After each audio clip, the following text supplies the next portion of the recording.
Ini saya rekam ya teman-teman ya. It's recording now and let's share screen. Yes, di sini di layar kalian terlihat ya.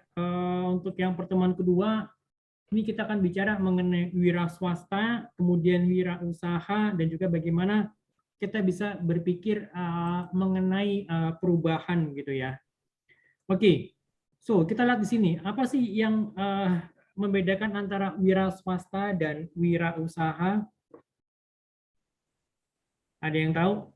Hendra mungkin? Hendra mungkin tahu apa itu apa bedanya antara wira usaha dengan wira swasta?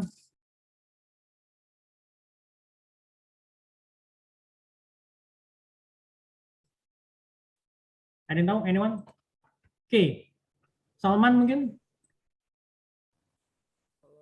Kalau misalnya wira swasta itu siapa atau apa, kemudian wira usaha itu apa? Jadi perbedaan itu aja. Ya, menurut yang kalian tahu aja, menurut yang Salman tahu apa kira-kira?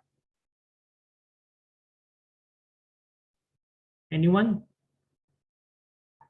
Wira swasta itu adalah orangnya, pengusahanya gitu loh, wira swasta. Nanti saya akan jelaskan lebih detail. Jadi pekerjaannya apa? Oh, dia sebagai wira swastawan. Ada bilang sih wira swasta atau wira swastawan. Nah, kemudian wira usaha. Wira usaha itu ya berarti ya jenis pekerjaannya. Kalau tadi wira swasta itu adalah orangnya, kalau wira usaha itu adalah jenis pekerjaannya. So, kita lihat di sini ya.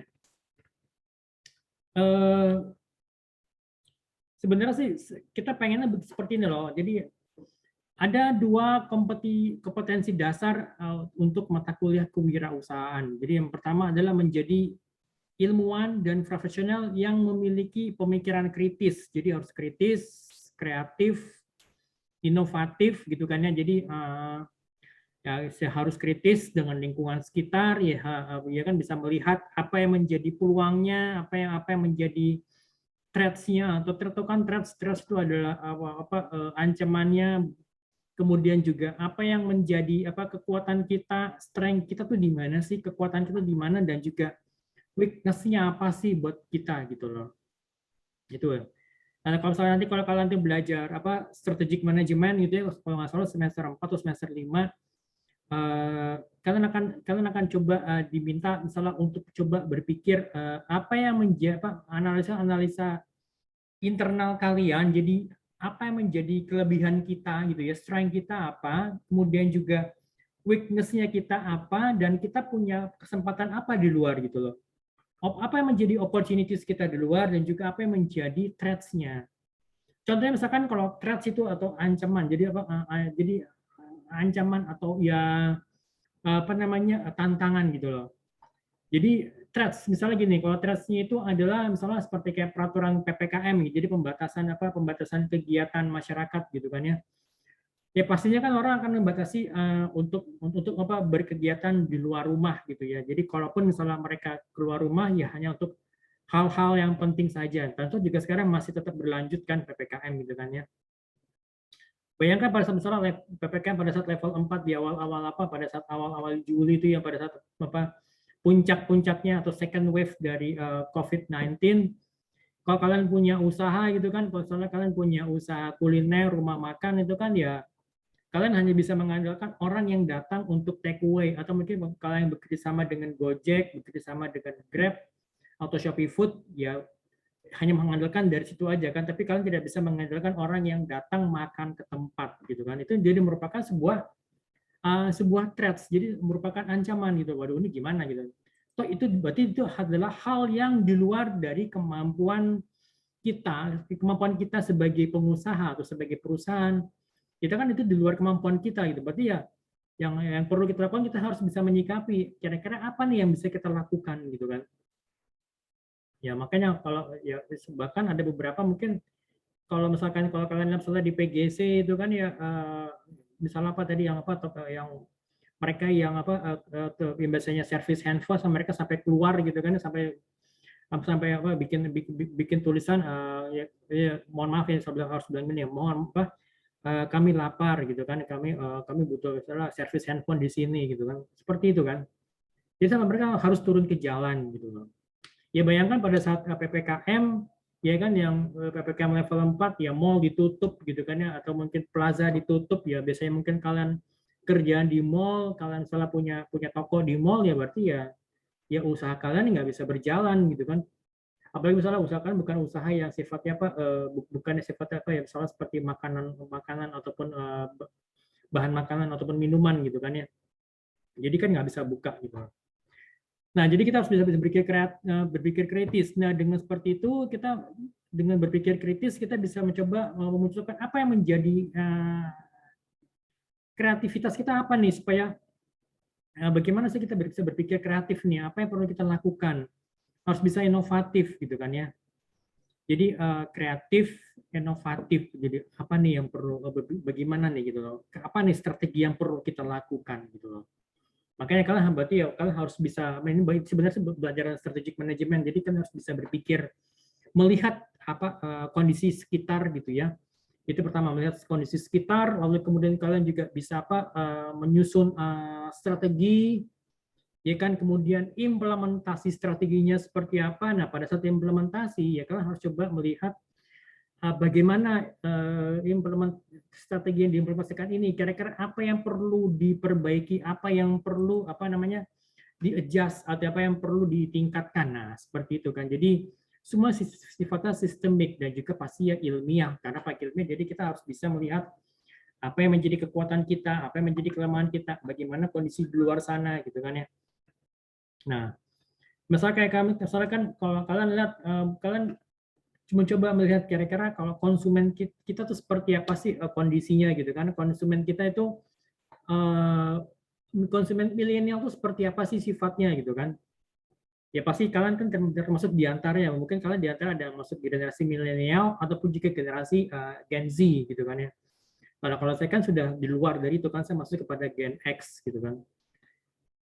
Oke, mungkin kalau orang tua kalian mungkin masuk misalnya orang tua atau kakek nenek kalian masuk pada generasi apa generasi tradisional gitu kan. Nanti saya akan di sisi yang lain saya akan coba jelaskan lebih detail gitu ya.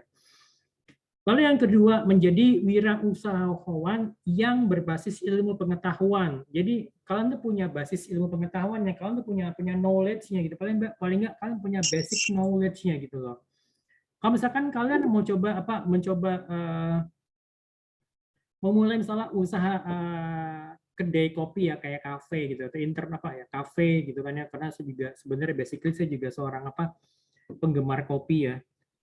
Jadi kalau mencium bau aroma kopi tuh adrenalin saya tuh naik, jadi wah ini kayak gue banget gitu loh kalau kopi. Jadi walaupun cuma akhirnya minumannya cuma yang hitam doang gitu kan, kalau kopi kan masih warna hitam gitu kan, dan saya juga salah satu penggemar apa black coffee ya. Jadi saya paling nggak suka kalau misalnya kopi itu dia dicampur dengan ya krim atau dicampur apa kalau dicampur gula masih oke lah, tapi kalau dicampur yang aneh-aneh misalnya kalau krim, kecuali kalau misalnya kopi dikombin dengan alpukat, nah itu baru saya suka gitu loh.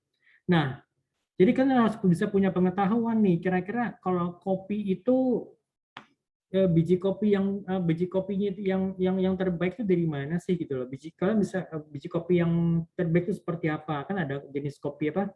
Yang terbaik itu yang the best kan pasti kopi luwak itu kan yang paling mahal kan. Apalagi misalnya kopi arabica gitu kan ya. Apalagi jenis kopi yang lain gitu loh. Nah, jadi kalian harus bisa tahu nih kalau misalkan gue bikin kopi yang enak, yang apa yang harga terjangkau, kira-kira apa yang mesti gue blend gitu loh. Kemudian juga bagaimana gue harus bisa meraciknya gitu kan. Bagaimana gue harus bisa melakukan apa bersangrai biji kopinya ini gitu kan. Nah, itu kalian mesti punya pengalaman di situ gitu. Jadi harus ada basis ilmu pengetahuannya, basic knowledge misalnya untuk menjadi seorang barista itu kalian harus punya gitu kan ya. Bisa memilih apa biji kopi apa yang terbaik dari mungkin dari sekedar mencium baunya, kemudian juga mungkin bisa memilih apa produsen memilih apa petaninya, bisa milih kira-kira dari mana nih petani kopi yang tuh, atau mungkin kalian punya teman-teman kalian yang punya koneksi ke petani kopi gitu kan ya, itu akan lebih baik lagi gitu loh. Tapi itu nggak cukup di situ, dan kalian juga harus punya pengalaman misalnya bagaimana mengelola kafe, terutama misalnya bagaimana kan bisa memanage orang gitu, bagaimana kalian bisa memotivasi orang yang berada di bawah kalian sebagai misalnya sebagai team leader atau kalian sebagai manager atau bahkan sebagai owner dari dari kafe ya, kalian harus bisa memanage orang, kalian harus bisa memotivasi orang gitu. Bagaimana ini siapa nih yang cocok untuk misalnya untuk di kasir gitu. Ini siapa nih yang cocok misalnya untuk menjadi barista yang menjadi second personnya gue, misalnya kalian sebagai owner ya kan juga sebagai owner ya, sebagai manajer, sebagai barista juga, dan kan harus mulai bisa mendelegasikan siapa yang cocok untuk bisa membantu kalian gitu kan ya. Nah itu yang mulai harus bisa dipikirkan gitu loh. Oke ya, sampai sini ada mau tanyakan teman-teman? Any questions? Kalau ada pertanyaan, kalau enggak, oke kita lanjut ya. Ini ada semuanya pada sudah masuk semua ya. Oke, ini ya. Kemudian juga bisnis. Ini sebenarnya ada kepanjangannya. B-nya itulah berbasis ilmu. Jadi selain dari sebenarnya sih kalau kita bicara bicara mengenai entrepreneurship, selain dari ilmu kita juga bicara mengenai seni, science and arts gitu loh. Ya selain dari ilmunya, misalnya ilmu tadi kalau salah bagaimana sih ilmu menjadi seorang barista gitu, bagaimana ilmu untuk memilih biji kopi yang terbaik, bagaimana sih ilmu untuk bisa ngeblend kopi yang sudah sudah dalam bentuk bubuk, kemudian bagaimana kalian bisa ngeblend misalnya antara misalnya kopi dengan alpukat gitu ya, atau mungkin kopi dicampur dengan arang gitu. Kalau kalian tahu kan local wisdom kita kan adalah kopi dicampur dengan arang kan, kalau kalian pernah ke daerah Jawa Tengah, lupa daerah mana gitu ya, gitu kan. Atau mungkin kopi dicampur dengan jahe ya, potongan jahe, entah itu jahe putih atau jahe merah, atau bagaimana yang baiknya. Nah terus seperti itu loh. Jadi misalnya kalian nanti bisa jual misalnya dengan nama ginger coffee gitu loh, ya kan. Jadi kopi jahe gitu loh. Bagaimana kan bisa memadukan antara misalnya kopi dengan jintan hitam gitu kan ya, atau kopi jintan hitam dengan dengan jahe, sehingga akhirnya misalnya kalian bisa meramunya menjadi sebenarnya ya, kopi sehat atau apapun itu namanya, misalnya healthy coffee. Nah itu kan pasti nilainya itu ya nilainya akan lebih gitu loh. Mungkin satu gelas bisa kalian bandrol dengan harga mungkin 25.000 atau 30.000 gitu kan, lumayan gitu loh. Jadi kan semuanya itu adalah yang merupakan local wisdom. Itu kan bahan-bahannya kalian dapatin dari ya bahan-bahan lokal semua kan, gitu. Jadi ya selain dari ilmu ya juga pasti adanya arts, seninya gitu loh. Bagaimana seni kalian bisa mengelola kafe. Situ ya ada orangnya, ada karyawannya gitu kan ya.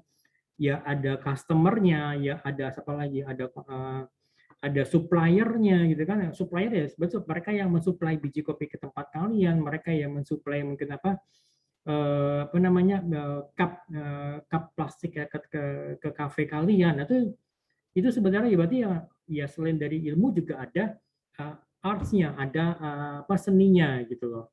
Lalu yang kedua inovatif gitu loh. Ya kalian harus sebagai seorang pengusaha juga harus punya jiwa inovasi gitu kan. Lalu yang ketiga kalian harus punya strategi gitu. Bagaimana strateginya supaya misalkan orang banyak datang ke tempat kita gitu kan. Ada strategi marketing, strateginya seperti apa gitu loh. Punya niat yang kuat. Ya kan, niat kalian untuk buka kedai kopi itu apa sih gitu loh. Hanya sekedar ikut-ikutan toh gitu kan ya.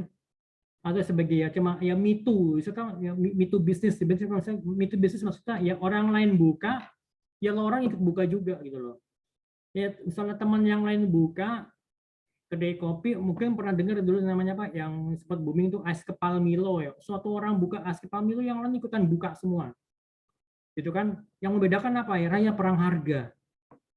Apa akhirnya ya udah rugi gitu kan ya. Es kepal Milo cuma satu cup cuma untung 500 perak, kalian cuma sehari cuma jual 10-20, 500 kali 20 cup berapa untungnya gitu kan. Nutup enggak kira-kira gitu kan ya. Ya kan, belum kalian mesti standby situ sehari atau bahkan kalian nyuruh orang atau gaji karyawan, kira-kira nutup enggak seperti itu gitu loh. Ya kan itu cuma bisnis sesaat, tapi kita pengen kan juga kita punya niat yang kuat bahwa kedai kopi kita ini suatu saat akan tumbuh besar, akan menjadi grow lebih baik lagi gitu kan ya. Gitu kan, jadi nggak hanya sekedar me too atau me too itu maksudnya cuma ikut-ikutan tok gitu, tapi Kalian punya niat yang kuat. Apa niatnya? Itu yang tergantung dari masing-masing orang. Niat gue apa? Misalnya mandiri. Jadi secara finansial gue pengen mandiri. Walaupun salah saat ini ya gue masih tetap dari Senin sampai Minggu gue tetap standby di kedai kopi gue. Tapi suatu saat nanti gue akan bisa akan bisa memanfaatkan waktu dan saya bisa mendelegasikan pekerjaan saya kepada orang lain dan itu gitu loh. Lalu yang kedua ini adalah informasi dan teknologi. Sekarang ya pastinya ya pastinya ya usaha itu nggak bisa lepas dari yang namanya teknologi informasi, information dan juga teknologi gitu loh. Gampangnya seperti apa? Misalkan gini, kalau kalian, ya ini pengalaman kalian, kalau misalkan kan lagi mager di kamar, mager di rumah, kalian lapar, apa yang kalian lakukan? Ya pasti kalian ngambil handphone, terus kalian buka aplikasi aplikasi transportasi online, misalnya Gojek atau GoFood atau GrabFood atau Shopee Food, kan pilih makanan gitu kan. Nah, dipilih nanti kan ketahuan pilih makanan nanti kalian milihnya apa nih? Milih dari jenis makannya atau nama restoran kan seperti itu kan. Itu juga merupakan teknologi. Jadi aplikasi juga aplikasi seperti Gojek atau Grab juga mereka sudah mulai bisa melihat kira-kira perilaku kalian seperti apa. Kalau kalian itu biasanya kalau pesan itu jam berapa, makanan yang dipesan itu apa, lebih kepada cemilan gitu ya, snack atau mungkin makanan-makanan berat gitu loh. Kalau mereka sudah punya database semua gitu kan ya. Supel itu maksudnya ini ya berarti kita harus bisa beradaptasi gitu loh. Beradaptasi dalam artian ya jangan sampai ya kalian itu tidak bisa menerima perubahan lingkungan yang ada di luar. Kalian harus bisa menerima perubahan lingkungan dari luar gitu kan ya. Jadi itu kan, jadi kita harus bisa beradaptasi. Jadi salah satu kemampuan yang dinilai supaya kita bisa maju atau berhasil adalah kemampuan untuk beradaptasi gitu atau supel gitu. Oke, sampai sini ada yang mau tanyakan mungkin teman-teman? Ada yang mau tanyakan? Kalau enggak kita lanjut. Pernah ngerasain seperti ini enggak? Jadi kan mau kemana nih setelah lulus kuliah gitu ya? Saya katakan kalau saya katakan kalian misalnya kalian program D3 berarti kan kalian 3 tahun atau mungkin kalau S1 berarti kan sekitar 4,5 tahun ya 5 tahun lah. Mau kemana nih? Maksudnya tujuannya itu mau kemana setelah lulus dari kampus gitu, kampus BSI? Ya pasti jawabannya kan yang pertama ya nyari kerjaan lah gitu ya. Jadi nyari kerjaan zaman saya dulu pada saat setelah lulus dengan nyari pekerjaan dengan saat ini itu tingkat kesulitannya akan berbeda gitu loh. Kemudian yang kedua menjadi seorang wirausahawan. Lalu yang ketiga menjadi karyawan sembari wirausaha. Atau mungkin yang keempat, mungkin kalian bisa mau ngelanjutin kuliah, mungkin yang dari D3 lanjut S1, dari S1 lanjut ke S2, ya sok-sok saya silakan. Oke. Tapi yang mostly itu banyak kan ya di antara tiga ini, jadi nyari kerjaan, menjadi pengusaha, atau menjadi karyawan sembari misalnya memulai usaha kecil-kecilan gitu loh. Gitu kan? Oke. Oke, coba kita lihat dari hasil penelitian, alasan memilih jawaban nomor 1 menjadi karyawan atau ya nyari kerjaan. Kenapa sih milih yang alasan nomor 1? Jadi dari hasil penelitian jadi ada beberapa alasannya itu. Yang pertama, mahasiswa itu sulit untuk mau dan mulai berwirausaha dengan alasan yang mereka tuh nggak diajarin ataupun tidak dirangsang untuk berusaha sendiri. Gitu kan? Ini wajar karena juga seperti selama pengalaman saya kuliah S1, kuliah S2 yang namanya mata kuliah entrepreneurship itu tidak ada gitu loh. Juga dari memang ini wajar ya dari kedua orang tua saya yang juga tidak menanamkan jiwa wirausaha kepada anak-anaknya ya. Ya seperti ini ya karena ya kan ini semuanya sebenarnya ya nurun gitu kan ya dari kakek nenek, dari mbah buyut, dari kakek nenek nurun ke orang tua dan nurun ke saya gitu loh. Memang kita tidak diajarkan untuk untuk memulai usaha walaupun itu usahanya kecil-kecilan walaupun sembari ya di rumah sembari dagang gitu. ya kan? Kalaupun misalnya dagang ya pasti karena ada satu hal misalnya ya terpaksa, nanti ya Bang itu akan saya jelaskan lebih lanjut itu. Lalu yang kedua, didukung oleh lingkungan budaya masyarakat dan keluarga ya emang dari dulu ya anaknya pengen misalnya jadi karyawan atau jadi pegawai, apalagi misalnya kan mungkin jadi PNS gitu kan. Kalau misalnya kakek nenek atau orang tua kita mungkin kalau kitanya anak-anaknya tuh menjadi PNS mungkin menjadi sebuah kebanggaan gitu kan ya. Wah, anak saya menjadi PNS, anak saya tuh jadi pegawai negeri, anak saya tuh kerja di misalnya di BUMN, itu jadi kebanggaan gitu bagi orang tua. Dan juga kebanyakan orang tua itu tidak mempunyai pengalaman ataupun juga pengetahuan untuk berusaha. Walaupun mungkin ya mereka punya pengalaman usaha, tetapi pengalaman yang buruk, misalnya gagal, gitu kan, gagal beberapa kali, saya nggak dilanjutin, gitu kan, mungkin ninggalin utang atau ninggalin kewajiban yang harus dibayar, gitu kan ya.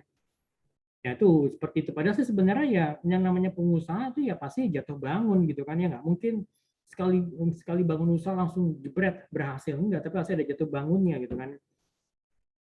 Nah, seperti itu. Nah, kita lihat. Ini fakta ya, teman-teman ya. Jadi banyak tenaga manusia itu sudah tergantikan oleh mesin. Yang paling gampang apa yang paling gampang adalah penjaga tol deh. Kalau misalkan kalian mungkin pergi keluar kota, pergi jalan-jalan bareng sama keluarga, naik mobil, atau kendaraan roda 4, atau mungkin naik bis gitu ya, rombongan, kalian masih bisa ngeliat nggak sih adanya petugas di pintu tol yang nerima uang atau mungkin ngasih kembalian gitu ya? Masih ada nggak saat ini ya? Bukan kita bicara nggak 5 tahun atau 10 tahun, tapi kita bicara saat ini. Mungkin 5 tahun, 6 tahun yang lalu mungkin ya masih ada, masih walaupun nggak banyak. Sudah walaupun ada beberapa pintu tol yang sudah mulai pada menerapkan e-tol gitu ya. Tetapi saat ini itu nggak banyak. Walaupun jika misalnya katakanlah ada 10 gerbang tol gitu ya, itu nggak akan ada 10-10-nya dijagain sama orang. Pasti hanya beberapa saja yang untuk standby. Misalnya mungkin ada masalah pada saat mungkin kartunya di tap, tapi kok ininya nggak palang pintunya kok nggak mau naik, mungkin ada masalah. Nah, seperti itu. Oke. Lalu yang kedua, ini serbuan tenaga kerja asing dengan skill yang lebih baik. Bahkan juga ya sorry to say ya, saya mesti ngomong bahwa juga ada misalnya ada serbuan tenaga kerja asing dengan skill yang mungkin yang sama seperti kita atau mungkin skillnya lebih rendah dari kita. Ini ada juga loh. Jangan kaget. Saya nggak perlu jelasin, tapi yang jelas ini kalian semua sudah bisa melihat. Misalnya pada saat kemarin PPKM ya, hampir bisa bilang lockdown gitu ya. Ternyata masih ada tenaga kerja asing yang masuk gitu kan. Dan dia masuknya nggak lewat bandara maksudnya nggak lewat Pulau Jawa, bandara di Pulau Jawa, maksudnya lewatnya langsung ke bandara yang ada di luar Pulau Jawa gitu loh. Lalu yang ketiga, jumlah pekerjaan yang tersedia tidak sebanding dengan jumlah lulusan sekolah dan perguruan tinggi. Ini ya, tolong diperhatikan. Jadi jumlah pekerjaan yang tersedia saat itu tuh nggak sebanding dengan jumlah lulusan sekolah dan juga perguruan tinggi. Ini didekatkan juga dengan pertumbuhan penduduk, dan juga ini terikatkan juga dengan bonus demografi. Kalian ini saat ini kalian semuanya itu masuk ke dalam kategori penduduk usia produktif gitu loh. Tahu nggak penduduk usia produktif? Ada yang ngerti nggak teman-teman? Saya stop sharing dulu. Anyone knows? Ada yang tahu nggak? Sakti, Asim, yang dimaksud dengan penduduk usia produktif itu apa? Dari usia berapa sampai berapa? Fergie? Anyone? Adnan? Ada yang tahu nggak? Kalau misalkan saya bilang, saya dan kalian itu masuk ke dalam kelompok usia produktif. Nah, berarti dari usia berapa sampai berapa? Ada yang tahu nggak? 15 sampai 64. Yes, that's right. Bener banget. Thank you. 2 thumbs up untuk Hendra. 15 sampai 64 ya. Jadi, saya katakanlah kamu punya adik, walaupun masalah masih sekolah, usia sekolah, SMA kelas 1, usia 16 tahun, itu sebenarnya masuk kepada kategori usia produktif gitu ya. Walaupun misalkan kita punya orang tua atau om atau tante yang pensiun PNS, biasanya pensiun PNS itu kan usia 55 ya, maksudnya 55 masuk 56 kan. Itu sebenarnya masih masuk dalam kategori usia produktif gitu loh. Ya makanya sebenarnya sayang banget kan ada beberapa orang yang misalnya masuk usia pensiun tetapi dia mengalami post power syndrome. Jadi misalnya ya mungkin dia biasa kerja di kantor, dia biasa kalau pagi ada yang bawain tasnya, kalau parkir mobil disediain tempatnya, ada parkiran khusus, terus kalau masalah masuk ke ruangan ada yang bukain pintu, ada yang nyambut, selamat pagi Pak, gitu kan. Ada yang pas makan siang, ada yang nyediain makan siang. Nah pada saat dia pensiun, jebret, semuanya lepas dan semuanya itu akhirnya menjadi apa? Post power syndrome. Apa yang terjadi? Ya, akhirnya dia sakit, shock, gitu kan ya. Padahal sebenarnya dia masih dalam usia masuk kategori usia produktif, walaupun dia sudah mencapai, misalnya usia 56, 57 gitu loh. Tapi masih di usia kategori usia produktif, walaupun sudah masuk ke usia senja gitu. Maksudnya sudah mendekati usia 64, tetapi dia masih dalam kategori usia produktif. Dan ini makanya kenapa kalau di Eropa, di negara-negara Eropa, di negara-negara Barat, itu usia pensiun itu mereka 60 gitu loh. Bahkan ada yang mau dinaikin jadi usia pensiun mau dinaikin jadi usia masalah kata usia 62 atau 63. Karena apa? Karena once mereka pensiun gitu ya, once mereka pensiun atau retire, ya mereka menjadi bebannya negara gitu loh. Tapi kalau di Indonesia kan enggak. Ya lo pensiun aja udah gitu kan. Lo di PHK aja udah gitu kan. Itu bedanya gitu loh. Oke, jadi usianya ada usia 16 sampai 64 gitu kan ya. Dan saat ini memang Indonesia masuk ke dalam kategori memasuki masa di mana kita menikmati bonus demografi. Apa itu bonus demografi? Ada yang tahu? Anyone? Hendra? Hanif? Pastio? Salman mungkin tahu? Sakti? Ayo, apa ayo? Kita masuk ke dalam masa di mana kita menikmati bonus demografi. Artinya apa? Artinya adalah bahwa penduduk usia produktif itu lebih banyak dibandingkan penduduk yang usia non produktif, gitu kan? Artinya misalkan kalau di rumah, di rumah saya, ya saya cuma bertiga, saya, istri saya, dan anak saya masih SMP kelas 2, ya masuk usia 13 tahun, berarti masuk usia produktif gitu kan ya. Nah, berarti ya tiga-tiganya produktif. Jadi beda juga mungkin dengan apa kondisi 4 tahun lalu di mana atau 3 tahun lalu lah, di mana almarhumah bapak mertua dan almarhum bapak mertua dan almarhumah ibu mertua masih hidup gitu kan ya.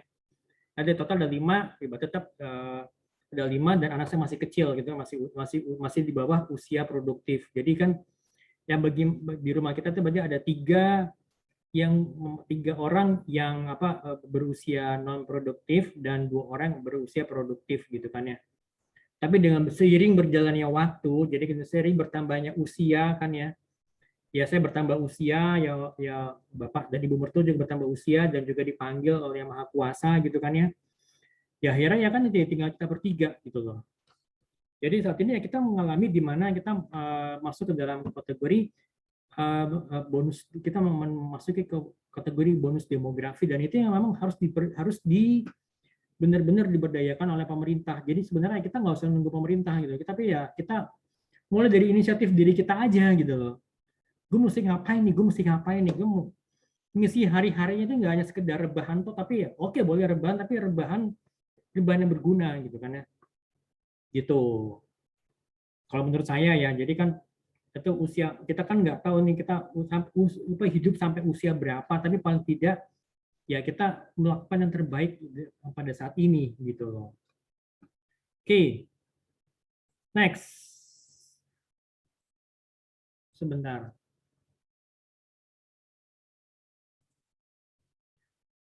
Oke, yang ketiga, ini udah ya pertumbuhan penduduk. Terus ya mungkin ada yang pernah ngalamin ini kali ya teman-teman ya. Ya kan ya mungkin kalau ada yang pernah menjadi mitranya mitranya ojek online seperti ini. Terus juga mungkin kalau ada yang pernah datang ke pameran apa job fair, ini gambar ini diambil jauh sebelum kondisi pandemi ya, pada saat masih ekonomi kita masih growing.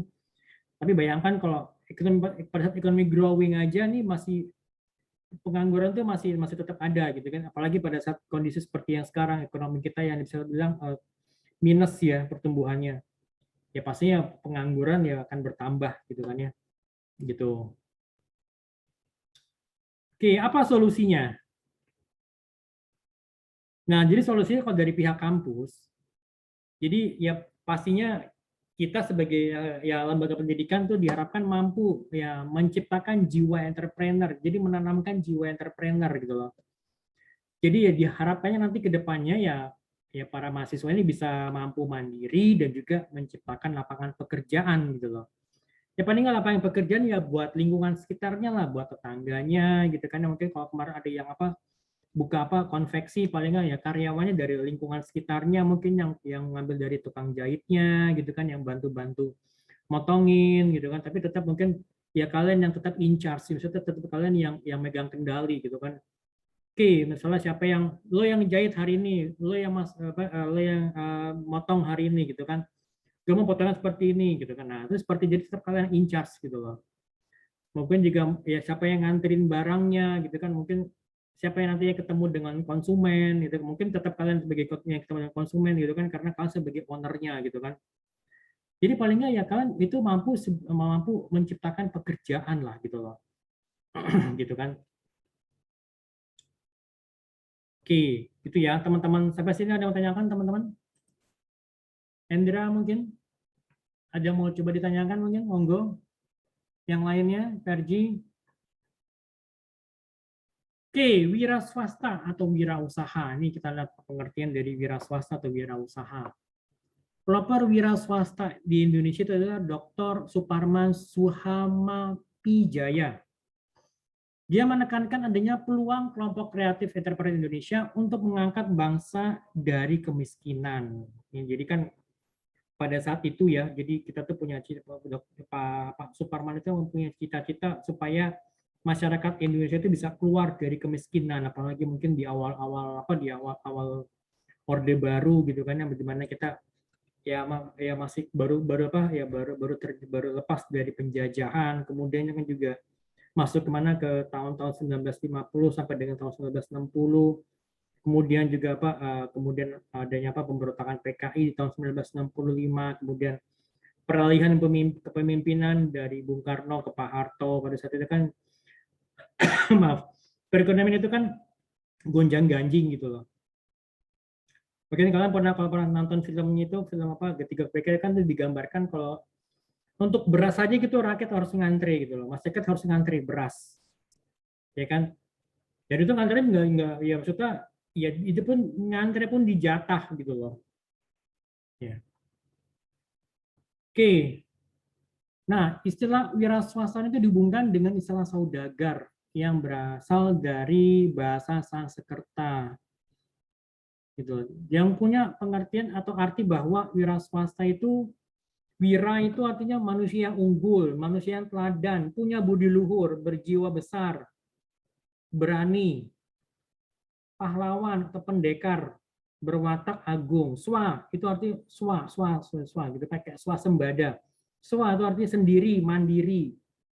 Sa itu artinya sendiri. Nah, jadi dengan arti kalau gitu ya, berarti kita bisa mengartikan bahwa wira swasta adalah mereka yang punya jiwa mereka manusia yang unggul, manusia yang berbudi luhur, mereka yang berani untuk berdiri di atas kakinya sendiri gitu kan ya, dan juga memiliki akal, memiliki orang yang kreatif gitu, memiliki akal. Nah, seperti itu gitu loh. Nah, ini ya. Jadi kalau kita langsung kepada to the point-nya wira swasta atau entrepreneur, itu kan adalah kemampuan untuk mengelola sesuatu yang ada pada diri kita dan dimanfaatkan serta ditingkatkan supaya lebih optimal sehingga dapat meningkatkan taraf hidup kita. Itu adalah definisi dari entrepreneur. Kalau kewirausahaan Itu adalah hal yang berhubungan dengan keberanian seseorang dalam menjalankan kegiatan bisnisnya. Ini kita masih bicara apa? Masih bicara definisi ya. Oke, gitu loh. Nah, ini wira swasta menurut beberapa ahli. Jadi kalau wira swasta menurut ahli ekonomi, itu adalah seorang atau sekelompok orang yang mengorganisir faktor-faktor produksi, faktor alam, faktor tenaga, faktor modal, dan skill untuk tujuan berproduksi. Gitu. Oke. Kemudian yang kedua, menurut para psikolog, wirausaha itu adalah seseorang yang mempunyai dorongan, kekuatan dari dalam, jadi inner power, untuk memperoleh suatu tujuan, suka mengadakan eksperimen, atau untuk menampilkan kebebasan dirinya di luar kekuasaan orang lain. Makanya kalau wiraswasta, orang yang punya jiwa wiraswasta itu ya pasti dia adalah orang yang nggak mau terkungkung, maksudnya orang yang nggak mau diperintah oleh orang lain gitu loh. Ya, walaupun dia misalnya mungkin usaha kecil, tapi dia merasa dia bebas gitu loh. Dia bebas menentukan kapan gue harus kerja, kapan gue harus istirahat gitu. Gue mau seharian kerja atau gue mau seharian istirahat, dia bisa menentukan gitu kan. Ini berbeda dengan misalkan kalau kan sebagai seorang karyawan gitu. Oke guys, ya, kita break dulu ya. Sekarang ini jam berapa nih? Jam 10.46. Kita masuk lagi tuh, saya sampai jam berapa? Saya sampai jam 12.30. Nanti kita balik lagi tuh jam 11 ya. Oke, teman-teman. So, don't go too far and stay where you are, okay? Okay, I'll see you around.